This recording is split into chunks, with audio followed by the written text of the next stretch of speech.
Pemerintah memperpanjang status PPKM darurat dengan meningkatkan atau level yang telah ditentukan. Dan untuk mengetahui kondisi terkini di Bandung, Jawa Barat, kita telah terhubung dengan koresponden CNN Indonesia, Franky Wijaya. Selamat siang, Franky. Seperti apa penerapan level PPKM di wilayah Jawa Barat? Apakah akan berbeda setiap kota atau kabupaten di sana? Ya, selamat siang Rifana. Benar sekali, pemerintah Provinsi Jawa Barat sendiri memang telah mengikuti aturan dari pemerintah pusat yang memutuskan bahwa PPKM darurat saat ini diperpanjang dan diubah menjadi PPKM berdasarkan aturan level. Dan kemarin Gubernur Jawa Barat sendiri sudah memberikan keterangan pers terkait bagaimana status kabupaten kota dalam masa penerapan PPKM darurat. PPKM ini maksud saya.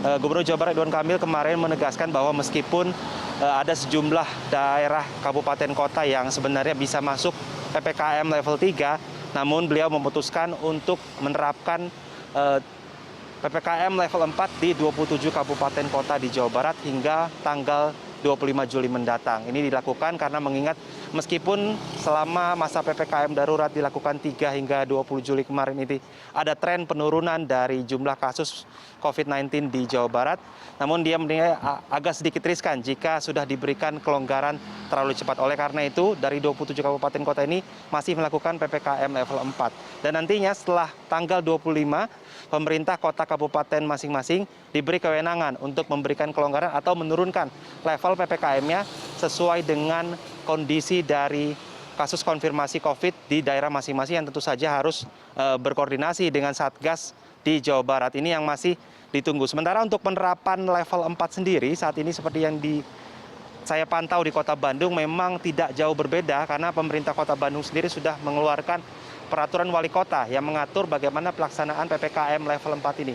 Secara umum tidak ada perbedaan di mana masih melakukan WFH secara 100% untuk sektor non-esensial, sementara sisanya 25% untuk sektor esensial dan 50% untuk sektor perbankan. Dan untuk toko-toko sendiri juga yang di luar dari kebutuhan pangan dan juga restoran dan kafe ini masih tutup semua. Sementara untuk kafe juga dibolehkan buka, namun hanya untuk take away. Yang berbeda ialah tidak ada lagi penutupan jalan yang dilakukan 3 kali sehari selama masa PPKM darurat kemarin.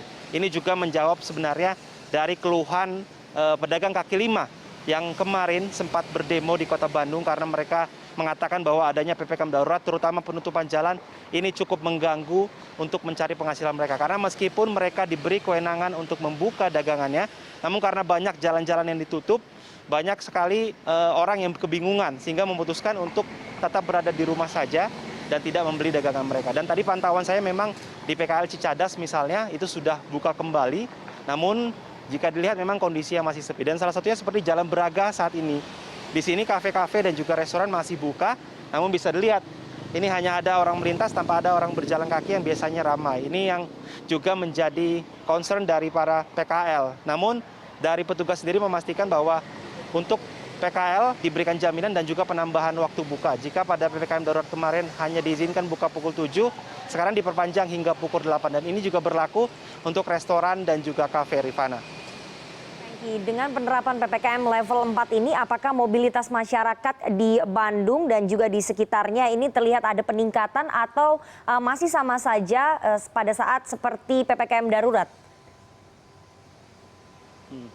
Ya, jika saya melihat dari pagi ini khususnya di daerah Ring 1, kemudian juga di daerah Ring 3 yang merupakan perbatasan dari Bandung menuju ke wilayah Bandung Raya, memang pantauan saya ini tidak ada perubahan yang berarti. Mungkin karena masyarakat belum mengetahui bahwa jalan sudah dibuka kembali dan karena memang masih adanya pemberlakuan WFH atau work from home yang dilakukan oleh perusahaan-perusahaan sehingga cenderung mobilitas yang terjadi di masyarakat sendiri tidak terlalu tinggi. Dan memang meskipun penjelasan petugas bahwa siang dan juga pagi hari tidak dilakukan penutupan, namun tidak menutup kemungkinan akan dilakukan situasional. Artinya jika memang terjadi peningkatan atau mobilitas dari warga, petugas akan mengambil langkah untuk menutup kembali jalan tersebut. Seperti misalnya daerah-daerah ramai yang berada di Ring 1, salah satunya Jalan Braga dan juga Asia Afrika, yang jika nanti ada kerumunan ataupun keramaian, ini akan dilakukan penutupan kembali jika kondisinya memang berpotensi untuk menimbulkan kerumunan. Dan bagi lokasi-lokasi perbelanjaan, kafe dan juga restoran yang berpotensi kerumunan,